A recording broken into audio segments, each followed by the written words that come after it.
Você não tem medo de falar em público, você tem medo daquilo que podem pensar a respeito de você quando você falar em público.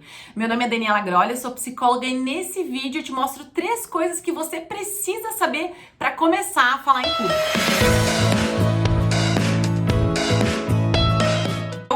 Falar sobre esse assunto, sobre posicionamento, sobre exposição, mas antes de qualquer coisa, eu vejo que muita gente assiste meus vídeos e poucas pessoas das que assistem estão inscritas no meu canal. Então é muito importante que tu clique nesse botãozinho aqui embaixo, no íconezinho, pra se inscrever, e aí toda vez que eu publicar um vídeo aqui, tu vai receber a notificação e vai poder ficar por dentro de todos os assuntos que eu publico aqui. Então vamos falar sobre exposição, né? Sobre posicionamentos, sobre como falar em público. Partindo do princípio que, se tu é mulher e tu quer ocupar um cargo de destaque, uma posição, né? Uma função dentro de uma empresa que te remunere bem, é um cargo de destaque, é um cargo de responsabilidade, é um cargo de tomada de decisão, né? Seja de liderança, seja de controller, seja um processo específico que só tem uma pessoa, às vezes não é um cargo de gestão, mas é um cargo importante. A gente precisa se expor, a gente precisa correr riscos, a gente precisa defender ideias em público, e quando eu falo público, já passa de 2, 3 pessoas, já é público, né? Eu já atendi pessoas que tinham dificuldade de falar com 3 pessoas, né? Com 4 pessoas, com 2 pessoas.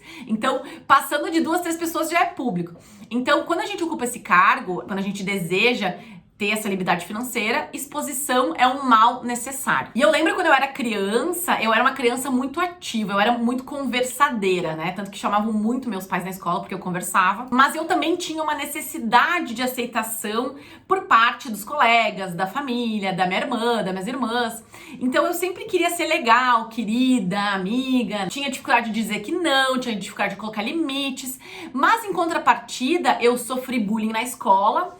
E eu também, por ter esse perfil mais hiperativo e conversar bastante, vocês estão vendo aqui que eu tô mexendo minhas mãos, eu era muito exposta por professor, eu levava muito xingão, os meus professores mandavam sair da aula, eles chamavam muito meus pais pra conversar, porque às vezes eu tinha dificuldade de obedecer, mas é por conta... Hoje eu sei que era por conta da hiperatividade, na época eu não sabia, né? Então, eu desde muito pequena tive que lidar com a exposição. Então, eu desenvolvi recurso emocional ao longo do tempo, da minha infância, da adolescência, pra ser exposta. Só que quando a gente entra numa carreira corporativa, quando a gente entra numa empresa, muda tudo, tipo assim, ó, reseta. Porque quando a gente vai defender ideias, quando a gente vai se posicionar, é diferente da nossa vida pessoal esse posicionamento. Tanto que em casa a gente consegue defender nossas ideias, discutir. Por quê? Porque a gente já tem uma intimidade. Na empresa a gente tem essa necessidade de aceitação por parte dos colegas, do gestor, tem medo de ser demitida. Então envolvem outros medos dentro da organização.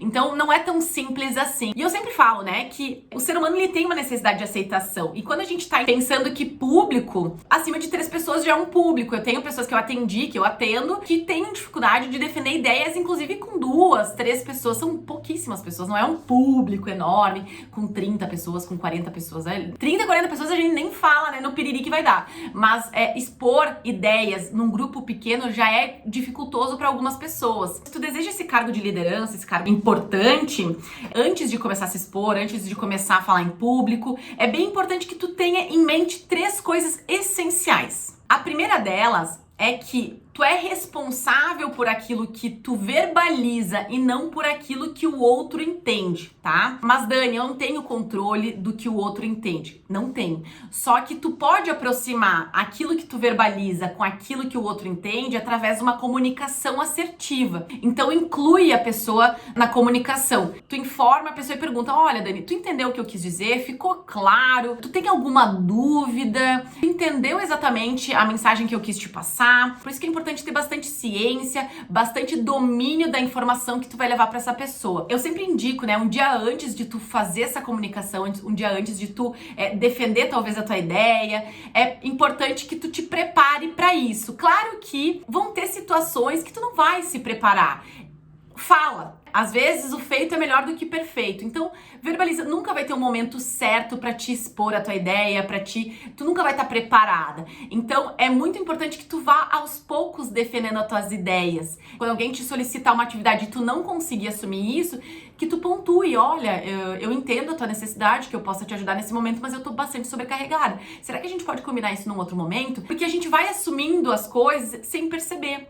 E quando eu falo em se sobrecarregar, em assumir atividades que não são pontuas, é sobrecarga, é falta de posicionamento, é medo da exposição. A primeira dica que eu te dou, então, tem essa comunicação assertiva. Se prepara para comunicar. E se tu não tiver, se for um assunto banal que não precisa de uma preparação, fala, né? Defende. Muito importante. Mas daí eu vou ficar vermelha. Tá tudo bem. A primeira tu vai ficar roxa, a segunda tu vai ficar vermelha, a terceira tu nem vai mais sentir. Mas é importante que tu exponha a tua ideia independente da condição. A segunda informação que tu precisa ter em mente é que tu vai falar, tu vai comunicar para uma série de pessoas. Se tu estiver numa sala com 20 pessoas, são 20 pessoas que vão ter 20 opiniões diferentes a respeito daquilo que tu tá trazendo. Então, tu não tem controle muitas vezes do que o outro pensa. Só que tu tem que ter consciência da intenção dessa mensagem que tu tá passando e que tá tudo bem se o outro não entender exatamente aquilo que tu tá conseguindo. Tu fez o teu papel, tu foi coerente, tu teve uma comunicação assertiva, tu teve cuidado ao trazer essa informação, mas se o outro entendeu do jeito dele, é dele isso. Tu não tem controle sobre aquilo que ele vai interpretar. Inclusive tem uma frase que eu adoro que é: interprete como quiser, mas não julgue como entender. Então é muito importante que as pessoas que estão ao teu redor sempre vão ter uma perspectiva. E tu não vai conseguir agradar a todo mundo e tu tem que ter consciência disso. Quando a gente vai para uma comunicação, para uma exposição, sabendo que tá tudo bem e a gente não vai agradar, fica mais leve. Porque se a gente vai com a intenção de ser perfeito, de agradar, das pessoas gostarem da minha ideia, a gente se frustra depois. Porque sempre vai ter um Zé Ruela, né, que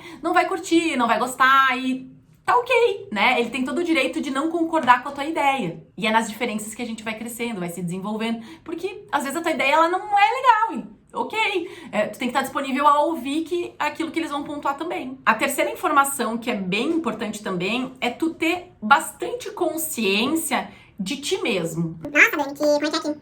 Nossa, Dani, que clichê. Sim, clichêzão, eu sempre falo e vocês continuam aí sem se desenvolver, sem desenvolver o autoconhecimento, né? Vocês têm que saber exatamente os gaps de vocês, as habilidades de vocês, naquilo que vocês não são bons, naquilo que vocês são bons. Vocês têm que ter clareza de que, se alguém me chamar de grossa, tá tudo bem, eu sou grossa mesmo, e tu entende? Isso não vai te agredir, isso não vai te doer, porque é uma informação que tu já sabe e tá tudo bem, né? Ninguém é perfeito. A gente vai ter coisas que aos olhos dos outros não é legal, né? E a gente tem que aprender a lidar com isso, com maturidade. E que independente das informações que as pessoas entenderem, né? Lembra no ponto 2 que eu trouxe, que às vezes as pessoas vão entender aquilo que elas querem entender? Tu ter consciência e domínio sobre quem tu é, sobre as tuas intenções, sobre o teu caráter, os teus valores, aquilo que falarem fora, tá tudo bem, não vai infringir os teus valores, não vai infringir a tua intenção, porque tu sabe exatamente qual era a tua intenção, tu tem coerência, tu tem clareza e consciência daquilo que tu falou. Então, tudo que vem de fora não vai te atingir, porque tu tem consciência daquilo qual foi a intenção no momento que tu trouxe a mensagem, né? Quando a gente não tem clareza daquilo que a gente é, daquilo que a gente gosta, das habilidades, das competências, dos gaps que a gente tem, das nossas fragilidades, da nossa sombra, tudo aquilo que pontuam em nós, pontuam pra nós, pega, porque a gente não sabe o que a gente é. E aí, quando a gente não sabe o que a gente é, qualquer coisa que forem pontuar, tu fica pensando, mas será que eu sou assim mesmo? Será que... Não, eu não sou. E aí, quando a gente vai pra uma comunicação, fica mais fácil, fica menos moroso quando as pessoas criticam, quando as pessoas... Claro que vai ser ruim ouvir uma crítica, mas quando tu escuta uma crítica e tu valida ela, não, eu não sou grosseira, não, eu não sou assim, não, eu não sou assim. Fica mais leve se posicionar nas outras vezes. Então, relembrando os 3 pontos. O primeiro ponto é: você é responsável por aquilo que fala e não por aquilo que o outro entende. O segundo ponto é: sempre vai ter alguém que não vai gostar da perspectiva, então quanto mais pessoas você se posicionar, maior é a chance das pessoas não gostarem daquilo que tu tá trazendo ou de ti mesmo, e tá tudo bem, né? As pessoas elas não têm que concordar contigo. E terceiro ponto, tenha clareza da tua intenção, tenha clareza daquilo que tu é, tenha clareza da tua sombra, que fica mais difícil das outras pessoas pontuarem e tu pegar isso pra ti de maneira negativa. Claro que esses 3 pontos, eles são essenciais pra quando tu quiser te posicionar, se expor com o objetivo, obviamente, de conseguir um cargo, uma posição, uma remuneração melhor. Os profissionais que correm riscos, que tomam decisões, que estão à frente da equipe, eles são mais remunerados. E ao longo do tempo, tu vai agregando valor pro teu nome, pra tua função e vai chegar num ponto que tu vai poder escolher o salário que tu quiser, a empresa que tu quiser trabalhar. Então lembre-se que quando a gente quer crescer, quando a gente quer um cargo importante, a exposição, o posicionamento, ele é indispensável. Não tem como tu ser um gestor e não ter tomada de decisão. Claro que existem empresas, né, que promovem pessoas, gestores, de maneira errada porque eles têm conhecimento técnico, mas não é o ideal, principalmente a gente falando em tecnologia, indústria 4.0. A gente sabe que hoje existe uma exigência muito maior a nível de cargo, de liderança, e a gente sabe que daqui pra frente essa exigência em relação ao perfil da gestão vai ser mais exigido competências das pessoas que estão nesses cargos de gestão. E aí eu queria saber muito se eu te ajudei hoje, se essas informações foram válidas pra ti. Comenta aqui embaixo. Não esquece de se inscrever no meu canal, do botãozinho aqui embaixo. Me segue no Instagram, no LinkedIn, no Facebook, no TikTok. Eu produzo conteúdo todos os dias para que você consiga ocupar um cargo de liderança, para que você se torne uma leoa no mundo corporativo. E lembre-se que se quiser nadar com tubarão, não pode sangrar.